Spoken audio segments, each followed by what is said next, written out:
Hello, everybody. Let's see if they can hear us. Hello, everybody. I think we got to talk a little bit louder. Thank you, audiovisual crew. My name is Leigh-Ann Buchanan. I'm the executive director of Venture Cafe Miami, and I'm super excited to have a very important conversation with Cesar Alvarez, who's the chairman of Greenberg Traurig. So today's topic of conversation is immigration as a business issue. And so Cesar, we are in Miami, and it is truly the capital of Latin America. It's really a hub for innovation and immigration.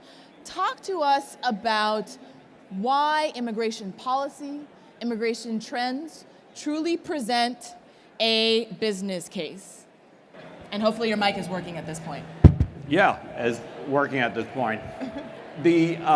Miami and immigration is a pretty interesting history that sort of repeats itself, and I can tell you one theory of how we are where we are today, and particularly with the massive immigration we have from Latin America. And I have to tell you a little bit about Cuba first, because this is Michener, who wrote all these great books like Hawaii and the Caribbean, spent 4 years at the University of Miami researching the Caribbean. And he became fascinated by the fact that the Cubans that were here at the time, many years ago, were very conservative and very business-oriented. And he couldn't figure out how that happened.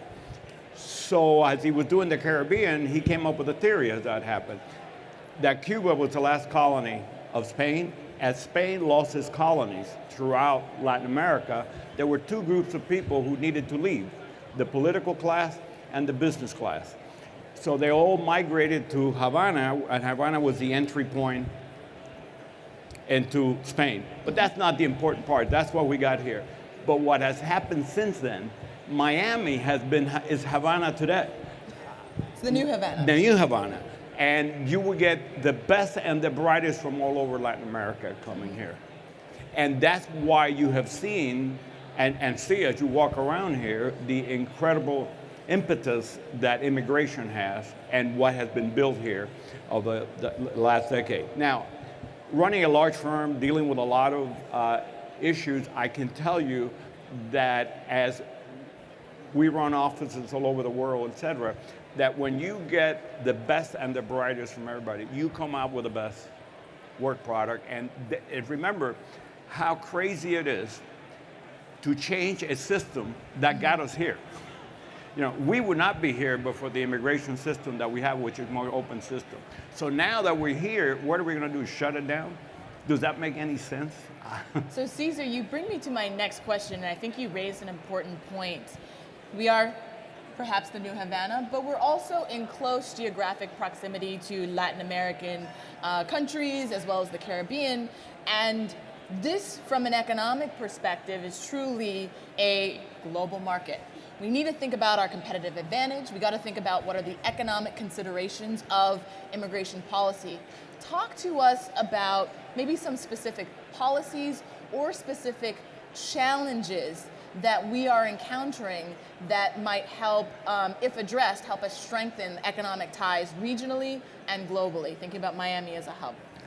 As I was growing up, and I'm an immigrant, and I saw the way that immigrants came to the United States, the old policy that worked so well for us, it was pretty interesting. Immigrating to the United States was not impossible, but it was not easy. So it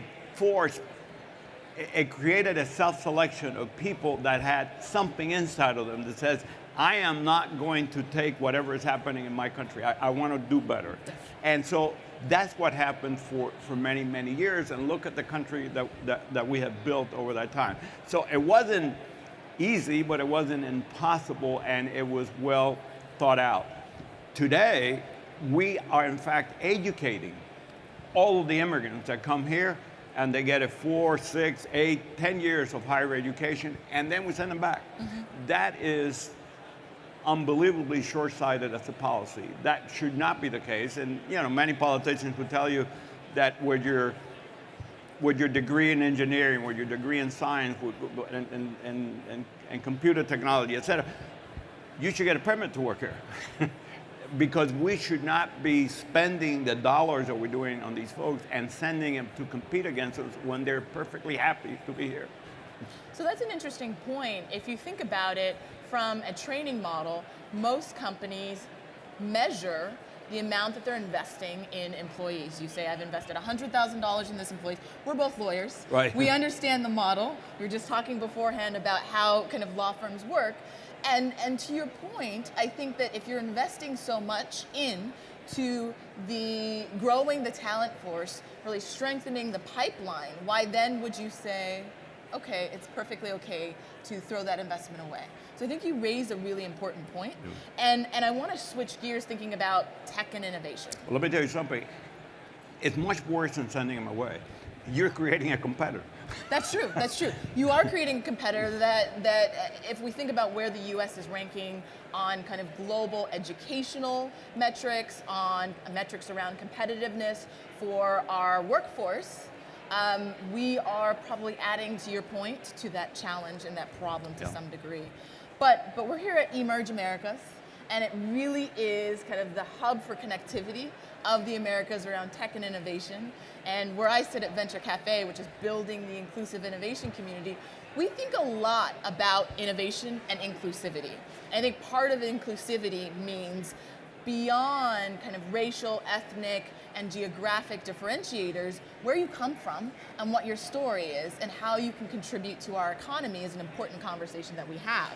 So I'm thinking about, what are some great models that you've seen, either internationally in other countries, that you could point to that we should think about as a model for looking at in the United States as we use tech and innovation as a way of strengthening our local economies? Well, you know, immigration policy for a long time as I was growing up, it was sort of a barbell.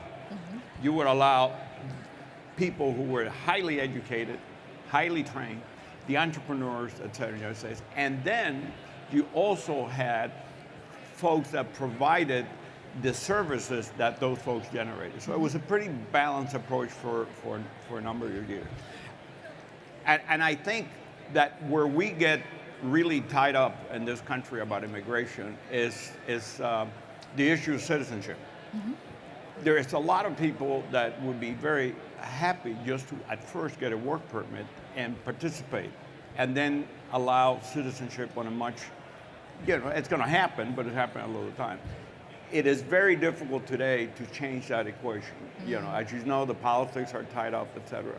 But all of the people here will suffer from immigration because they're going to be seeking employees and talents.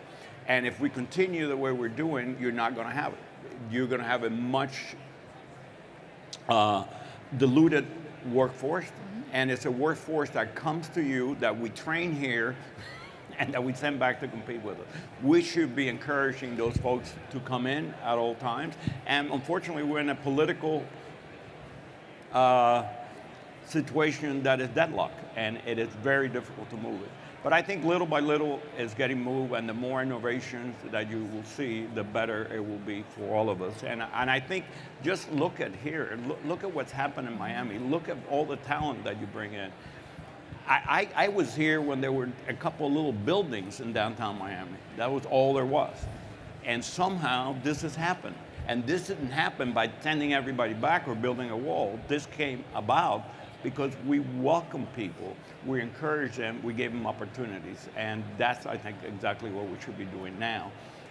So I want to push a little bit more on the talent piece. You know, Miami, one of our challenges is around attracting and retaining talent. So we have over 250,000 college students in the Miami-Dade County area, and that provides a really rich pool, talent pool, for strengthening our local economy. But retention of talent is one of our biggest challenges. What are the specific immigration policies that you think are impacting that in Miami, and what are the fixes would you recommend, say you put your policy hat on? Well, you know, the policies, because it's immigration, it runs across the whole U.S. We have a competitive advantage when we are able to attract from Latin America and from other places. I would say that Silicon Valley certainly has a much better way of attracting from Asia and other places at the end of the day.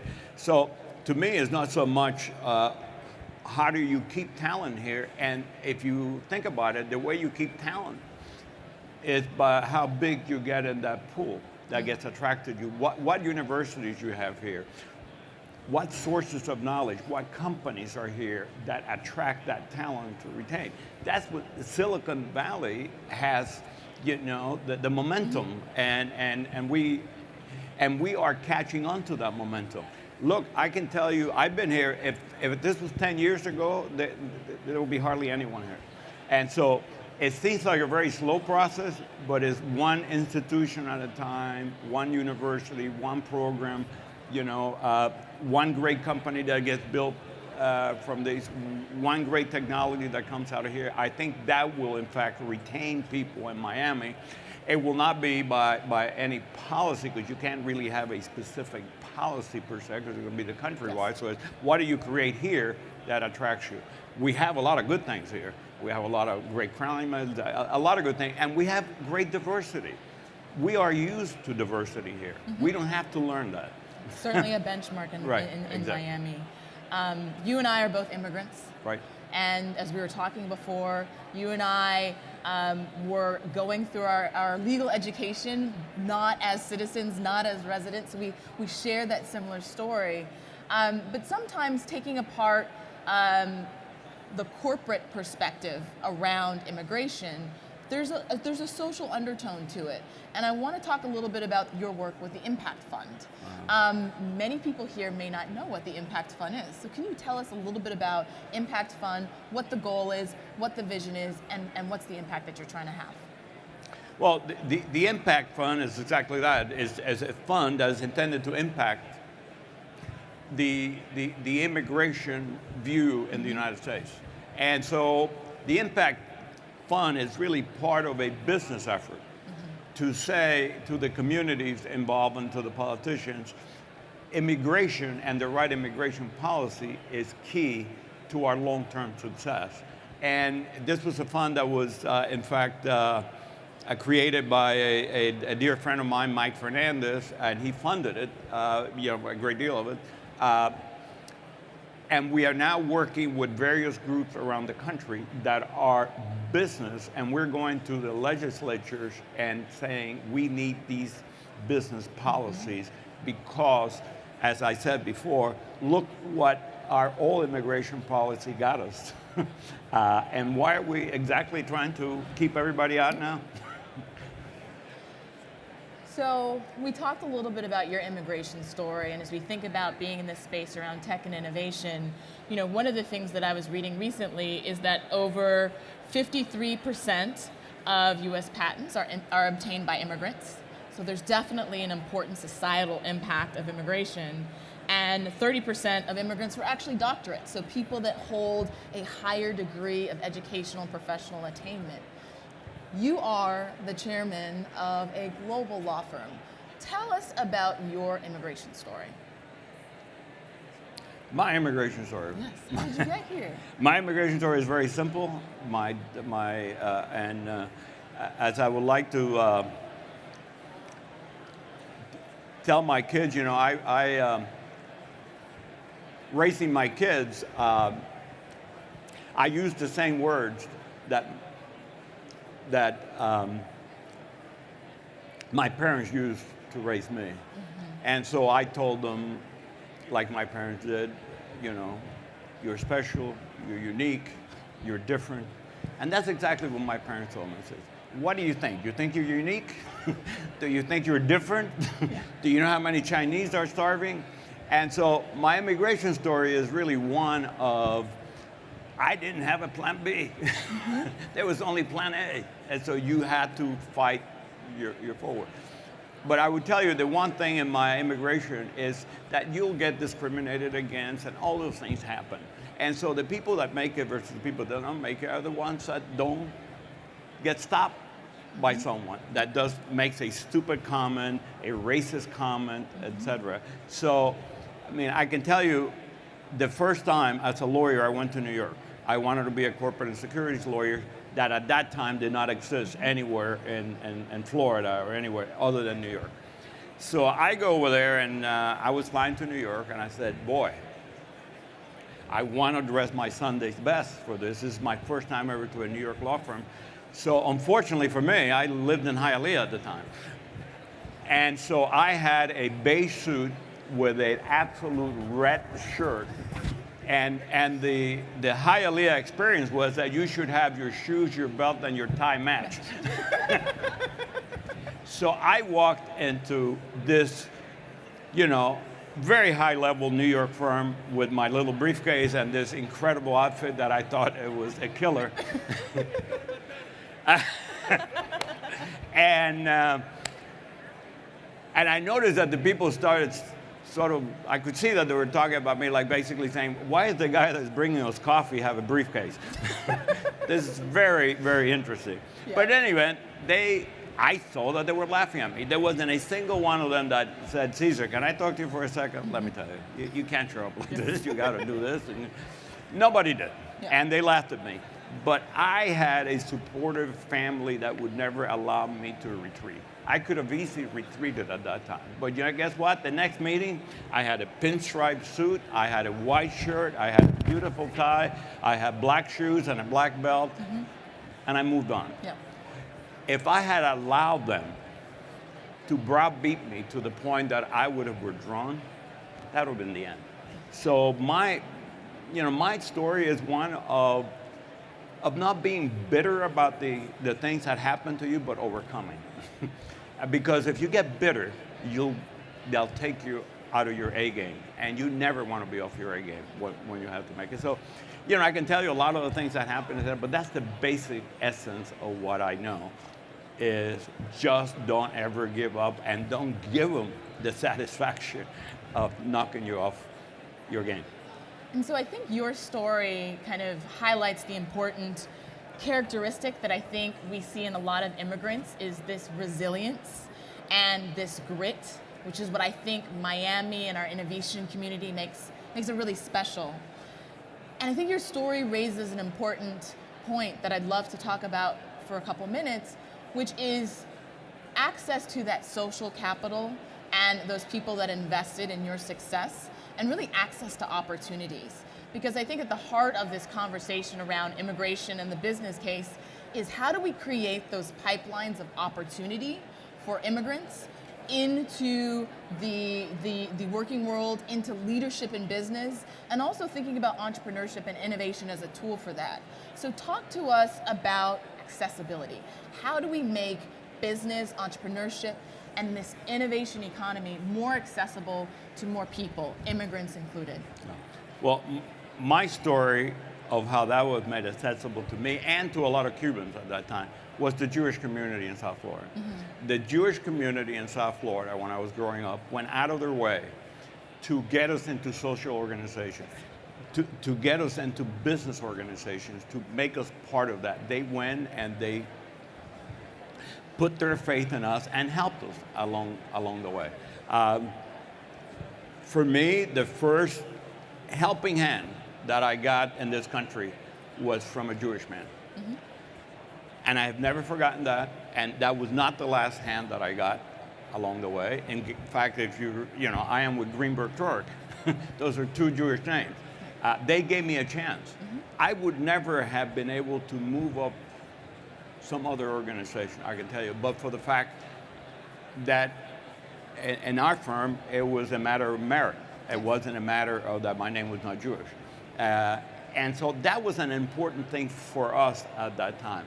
I think now what you have is a lot of different institutions, and more importantly, you have so many immigrants here with stories similar to yours, similar to mine, etc.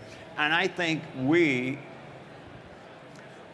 owe it to our community to give back and to help. And so I go out of my way to take a hand out, because the best way I can pay the person who gave me a hand is for me to give two hands out. And so that's how I deal with it. And it may seem very basic and down to earth, but we can come with a lot of institutions, et cetera, but at the end of the day, maybe if you just help 1 or 2 or 3 human beings get into the business community, help them to really, when they're really struggling as an entrepreneur, which they will, I think we have a very unique community. Not only that, the new immigrants can see this success. Nobody was really, born here and been here for 7 generations. Yes. The most you could ever find is somebody who says, yeah, I was born in Miami. So this is a new city. This is a city that rewards the effort that you're putting it together. So the fact that people can actually see that and you can really talk to the people who did it, I think that's very, very motivating for folks. And I think to your point, Cesar, immigration and the immigrant story, much like yours, much like mine, is really a story of inclusion. It's a story of access to opportunity. And it's a story of one where the playing field is not necessarily level, but you have a pathway to level up on your own. Right. And so I think the spaces and places that create opportunities and access points for immigrants and for the diverse community that we have in Miami is really kind of an important foundation for this conversation around immigration as a business issue. It's not just the policy, but it's the framework and the social capital and the environment that we create with a pay it forward model. Right. That really provides the opportunities that make a difference.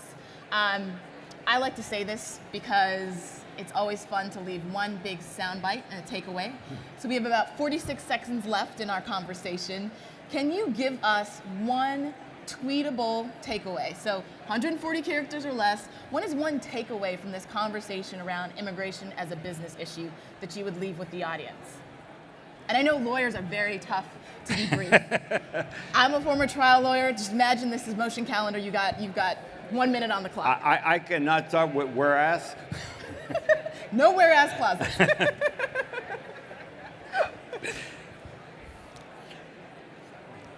I would just tell you that